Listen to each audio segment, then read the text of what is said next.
Very good morning सभी girls को। इसके पहले के वीडियो में हमने मेंबरशिप और शेयर होल्डर, मेंबर और शेयर होल्डर, इनके बीच में क्या फ़र्क है ये देखा। मेंबर वो व्यक्ति है जिसका नाम रजिस्टर ऑफ शेयर होल्डर्स में, सदस्यों के रजिस्टर में होता है, और शेयर होल्डर वो व्यक्ति है जो अंशों का लीगल ओनर है, जो अंशों का मालिक है, फिर भले ही उसका नाम शेयर होल्डर्स रजिस्टर में ना हो। अब ये जो सदस्यता प्राप्ति है वो कैसे होती है? Methods of acquiring membership in a company, company में सदस्यता प्राप्ति के मार्ग और सदस्यों के प्रकार, ये दो टॉपिक्स आज के वीडियो में कवर होंगे। पहले हम मेथड्स ऑफ एक्वायरिंग मेंबरशिप, सदस्यता प्राप्ति के मार्गों के बारे में बात करते हैं।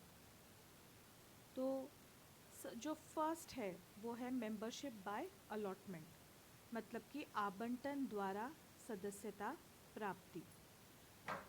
जो लोग अंशों के लिए एप्लीकेशन करते हैं और उनको शेयर्स अलॉट होते हैं, वो उन्हीं के नाम रजिस्टर ऑफ मेंबर्स में, सदस्यों के रजिस्टर में लिखे जाते हैं, और इन्हें हम कहते हैं मेंबर्स बाय अलॉटमेंट।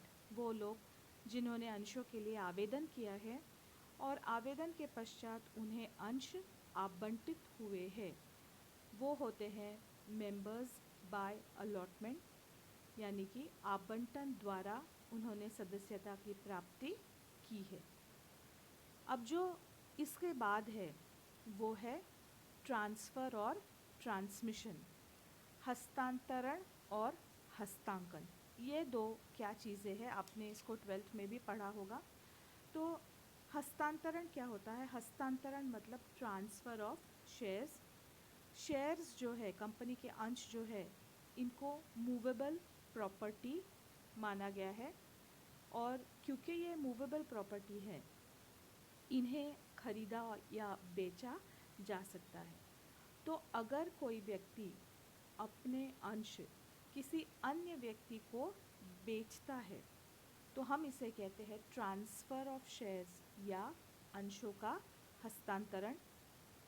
इस केस में जब शेयर्स ट्रांसफ़र होते हैं, जब ये अंश बेचे जाते हैं, जैसे पिछले वीडियो में हमने एक उदाहरण लिया था जहाँ ए अपने अंश बी को बेच रहा है, इसके बाद ए कंपनी को इन्फॉर्म करता है कि उसने इतने अंश ये सीरियल नंबर के शेयर्स बी को बेचे हैं, और उसके साथ जो उनके बीच में अग्रीमेंट हुई है जो वो भी जोड़ता है। कंपनी जो फॉर्म्स मांगती है उनको भरता है।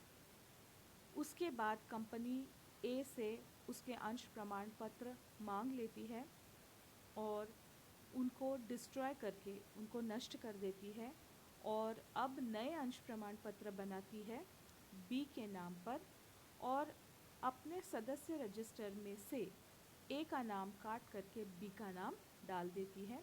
इस तरह से बाय ट्रांसफ़र एक व्यक्ति कंपनी की सदस्यता प्राप्त कर सकता है। मेंबरशिप कैसे मिलेगी उसको? Membership by transfer of shares. इसके बाद आता है हस्तांकन या ट्रांसमिशन।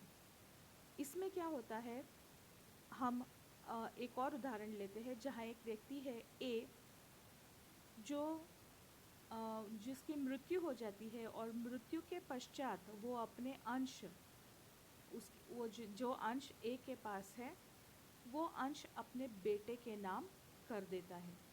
तो इस तरह से अब उन अंशों का मालिक ए न होते हुए ए का बेटा होगा, और इससे हम कहते हैं acquiring of membership by transmission, हस्तांकन द्वारा सदस्यता की प्राप्ति। इसी तरह अगर कोई व्यक्ति दिवालिया हो जाता है तो उस दिवालिया व्यक्ति की प्रॉपर्टी सारी टेक ओवर की जाती है ऑफिशियल असाइनी या ऑफिशियल रिसीवर द्वारा। मतलब कि जो व्यक्ति दिवालिया या इंसॉल्वेंट घोषित हुआ है, उस व्यक्ति के सारे असेट्स और लायबिलिटीज़, उसकी सारे के सारे प्रॉपर्टीज़ ऑफिशियल असाइनी या रिसीवर टेक ओवर करता है। इस तरह उस व्यक्ति के पास कंपनी की मेंबरशिप या ओनरशिप नहीं रहती है। तो ये एक और मेथड है हस्तांकन द्वारा, जहाँ व्यक्ति कंपनी की सदस्यता को प्राप्त कर सकता है। अब जो तीसरी मेथड आपको स्क्रीन पर दिख रही है वो है by signing of memorandum of association, सीमा नियम पर हस्ताक्षर द्वारा। आपको याद होगा जब हमने सीमा नियम ये टॉपिक पढ़ा था तो हमने पढ़ा था कि सीमा नियम पर अगर वो एक प्राइवेट कंपनी है तो कम से कम 2, और अगर वो एक पब्लिक कंपनी है तो कम से कम 7 लोगों के हस्ताक्षर चाहिए एक विटनेस के प्रेजेंस में। और जब ये लोग सीमा नियम पर हस्ताक्षर करते हैं तो ऑटोमेटिकली हम ये मान लेते हैं कि ये लोग कंपनी के शेयर्स लेंगे और कंपनी के मेंबर्स बनेंगे।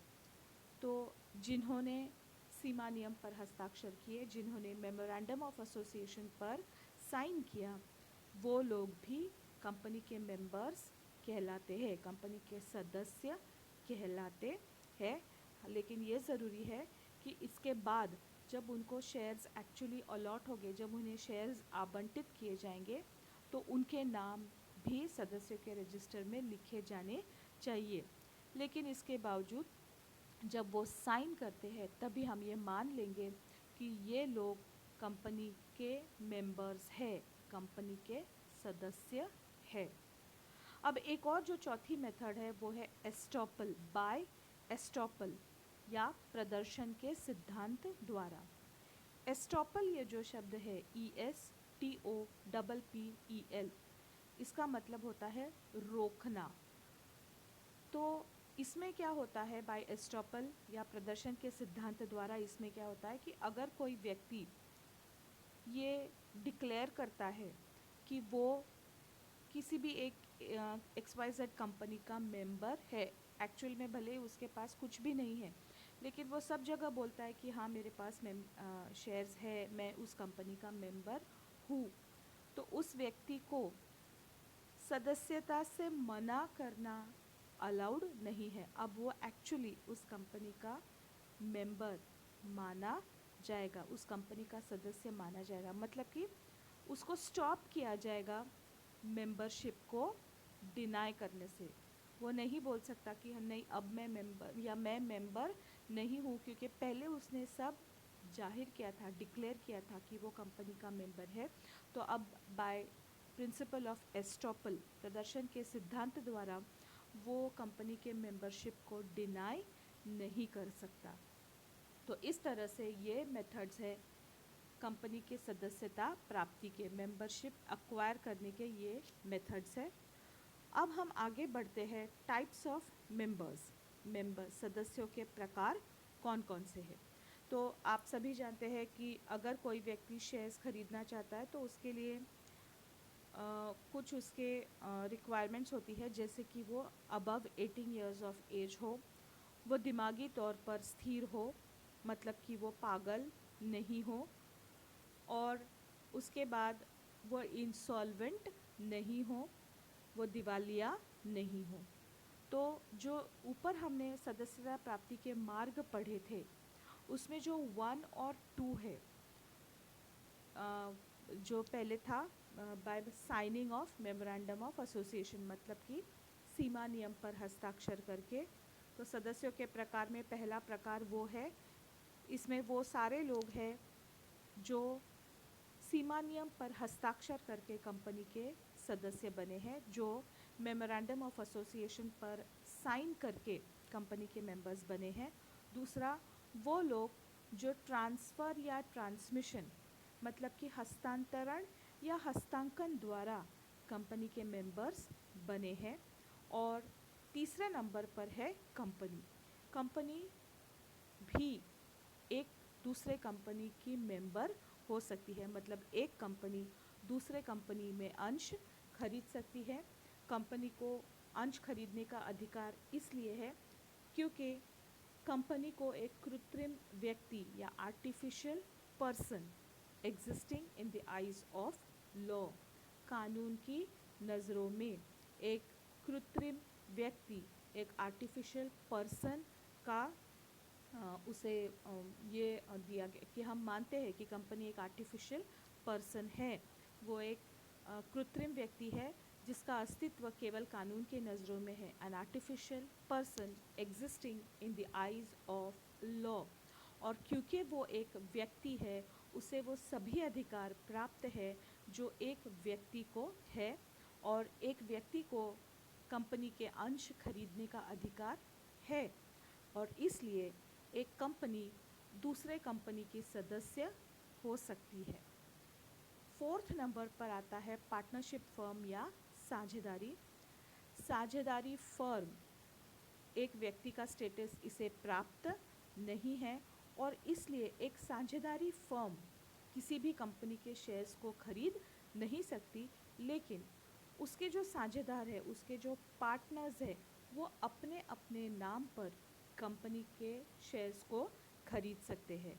तो जहाँ एक कंपनी कृत्रिम व्यक्ति होने के कारण एक कंपनी दूसरे कंपनी के शेयर्स को खरीद सकती है, लेकिन पार्टनर्स या साझेदारी फर्म नहीं खरीद सकती, लेकिन साझेदार इसको खरीद सकते हैं। गर्ल्स, मैं इस वीडियो को यहीं पे रोक रही हूँ क्योंकि ये लंबा हो रहा है, और अगर लंबा होता है तो फिर सेंड होने में प्रॉब्लम्स होती है। इसके तुरंत बाद अगला वीडियो बनाऊंगी जिसमें हम ये कंटिन्यू करेंगे। बाय बाय सभी को।